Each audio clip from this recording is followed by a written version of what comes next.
nosso combate. Até já. Muito bom dia, senhoras e senhores. Hoje já faz um mês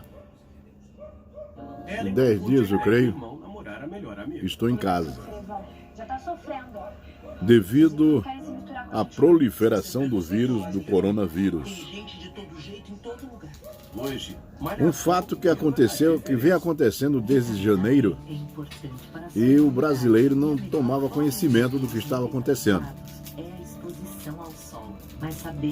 Já no mês de fevereiro, após o carnaval, aquele monte de gente aqui no Rio de Janeiro assistindo o carnaval, brincando, etc., não foi tomado nenhuma providência, nenhum alarde, porque é o seguinte, nós recebemos turistas pra caramba aqui, navios, aviões, hotéis cheios, etc, etc, etc.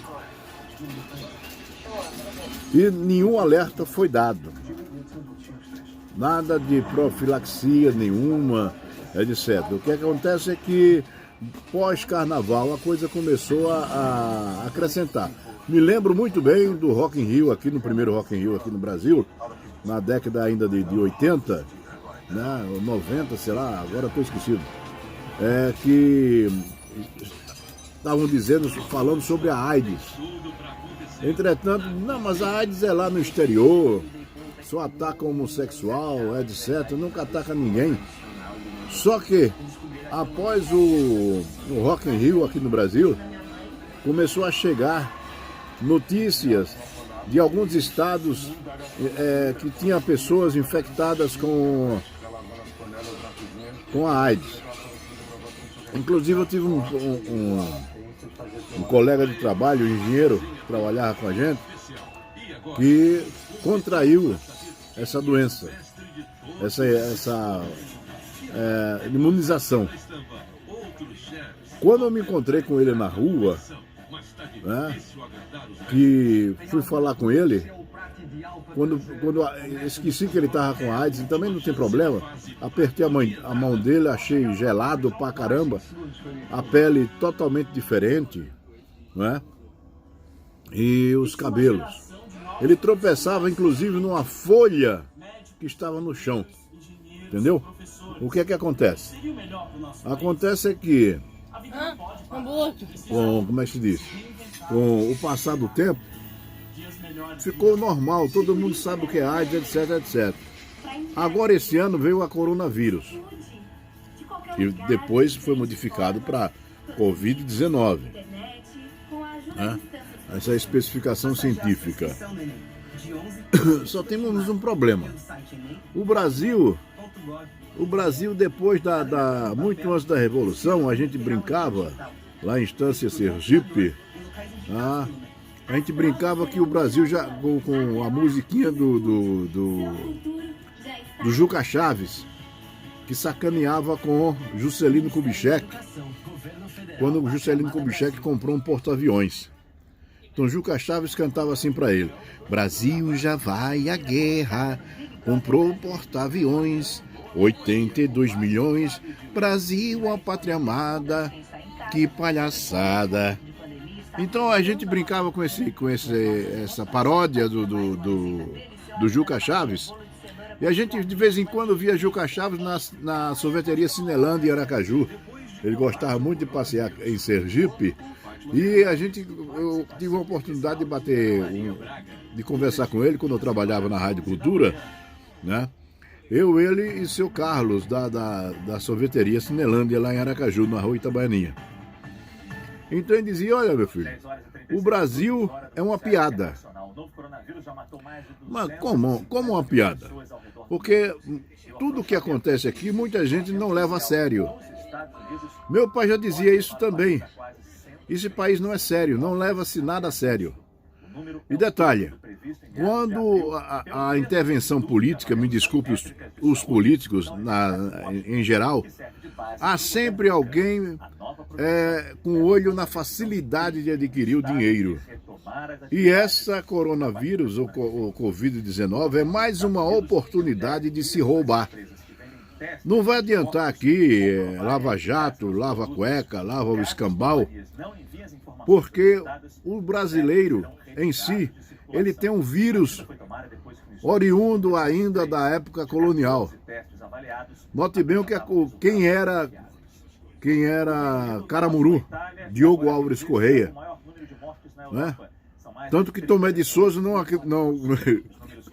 local de colocar os canhões virados para a Baía de Todos os Santos, em Salvador, colocou para o Forte de Caramuru, porque não confiava no patrício.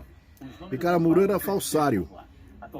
Imaginemos que ele tenha colocado aqui no Brasil, né, o vírus da safadeza, o vírus da falsidade, o vírus da corrupção. Ele tinha um sino do Dom Manuel. Francisco Magaldi recebeu uma carta com selo que ele mandou para as tropas que vinham aqui tomar conta do norte da capitania da Bahia. Entendeu? Do recôncavo baiano. Tanto é que ele retornou do meio da viagem para Portugal. E esse vírus ficou aqui no Brasil, cara. Pô, desde pequeno que eu vejo falar que o prefeito tal roubou, o deputado tal roubou, que senador tal adquiriu isso e aquilo roubando, né? Que pessoas ligadas à justiça também roubavam, mas não pode. Mas ele é doutor, ele é juiz, ele é advogado, mas roubam. Nós não devemos confiar em ninguém aqui no Brasil, porque praticamente nós não temos brasileiros. Quase a maioria dos brasileiros, não estou generalizando, são safados, ladrões, corruptos, aproveitadores, aproveitam da fraqueza dos outros para poder adquirir dinheiro. Irmãos com irmãos, isso eu tenho. Eu sou testemunha disso. Eu já vi irmãos roubar irmãos. Assina aqui, meu filho. Assina aqui, eu assinava com todo meu irmão, tudo mais. E de repente a polícia bate a sua porta. Você. Digo, eu por quê? Você deu para entender? Nós não devemos confiar em ninguém. Não vê Judas com Cristo? Não vê Judas com Cristo? Um ósculozinho. Foi o bastante para entregar ele às tropas romanas. Tudo bem? Mas essa Covid-19, quando chegou, era piada. Até eu fiz piada. Coronavírus, quer dizer que só mata a coroa.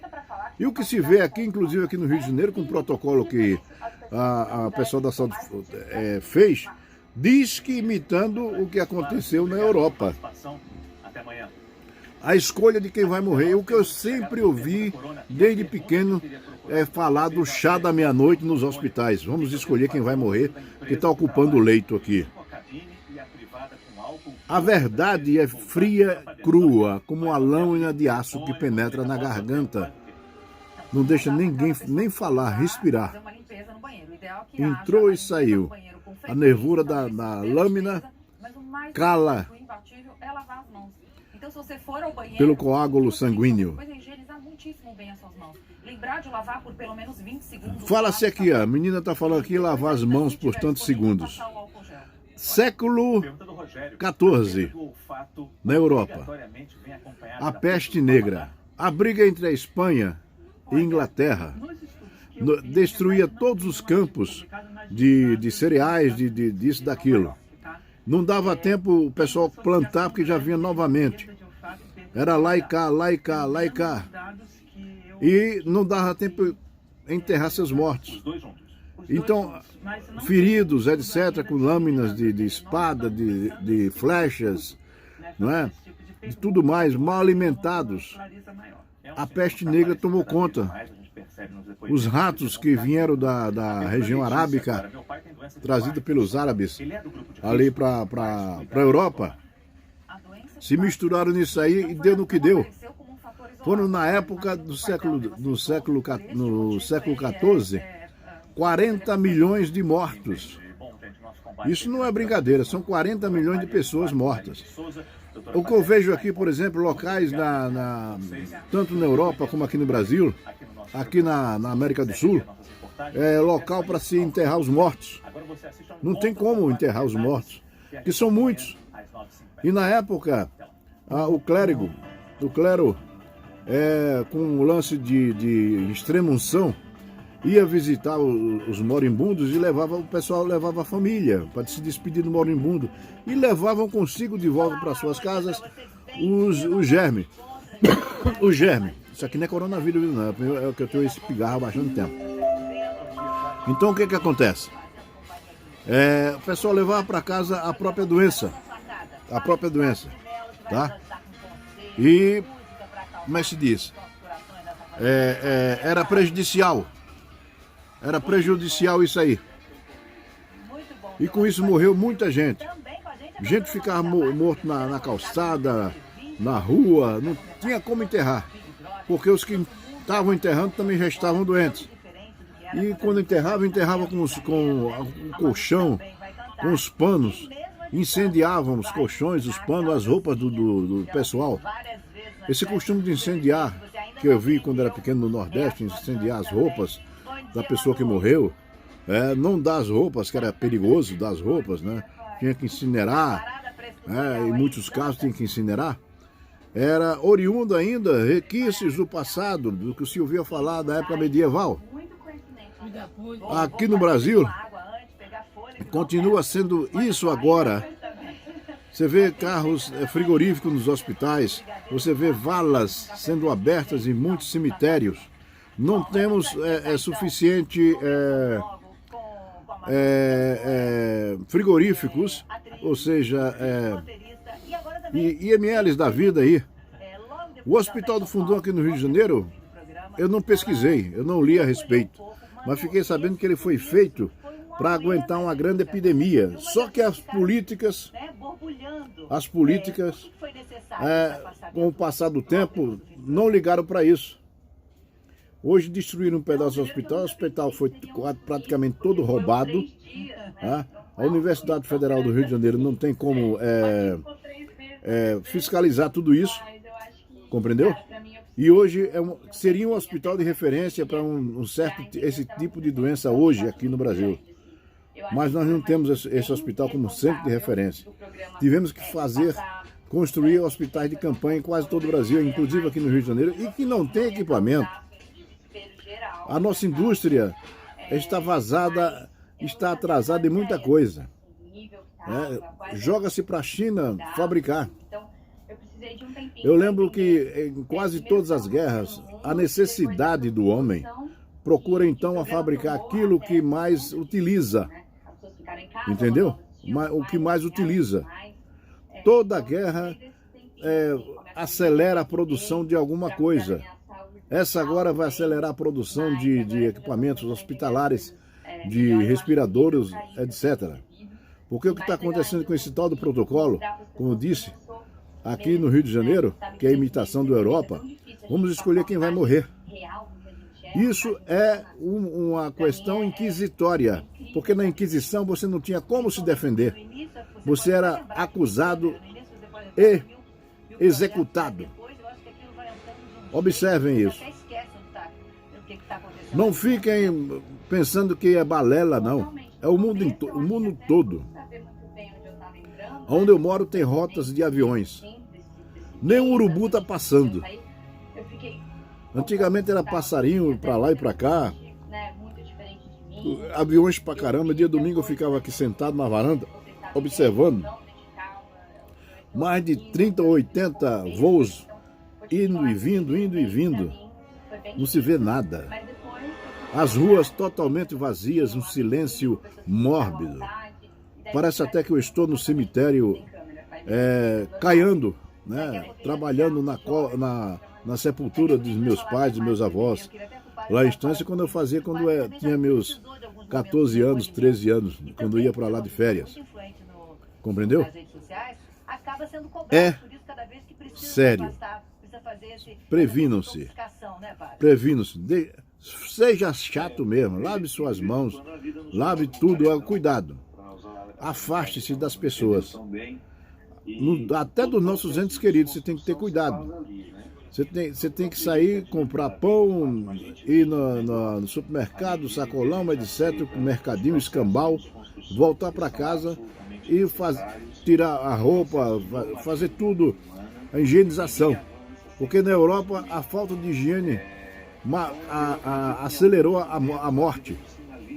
Pois sabem muito bem que nós, quando éramos pequenos, quando chegava alguém de fora, do estrangeiro, esse aí não toma banho. É porque, na realidade, a maioria dos estrangeiros não tomavam banho. Porque não tinha aquecedor, tinha que coisar água quente, esquentar a água. Tanto é que no mês de maio que nós estamos agora, era o mês das noivas, na entrada da primavera na Europa. Entendeu? Então é porque todos eles tomavam banho somente nessa época. O rei mandava preparar uma tina gigantesca, aí ele tomava banho, tirava a roupa para lavar. A rainha vinha tomar banho naquela mesma água, tirava a roupa para lavar. Aí depois vinham os príncipes, vinham as enteadas, o pessoal que ficava ali no quarto dele. E no final, naquela água imunda, suja, vinha a criancinha pequenininha para tomar banho ali, um recém-nascido. Para você ver que o problema de higiene não começou agora. É antigo. Se previnam. Cuidado, isso mata. Tá? É que eu gosto de misturar os fatos com... Eu faço tiro um monte de exemplo de um lado para outro. Compreendeu? É como quem faz, como o Mark Bloch. Compreendeu? Que da nova história, a antologia da própria história. E a história nos conta. Ela é cruel. Depois eu falo um monte de besteira de novo aí. Entendeu? É que eu sou falastrão mesmo. Mas eu sou falastrão, mas falo o que eu leio, falo o que eu absorvo. Não falo besteira não. Bobagem não. Entendeu? Para você, se cuida. Estou lhe vendo. Você está me ouvindo e está me vendo, e agora quem está lhe vendo sou eu. Estou lhe vendo. Cuide-se.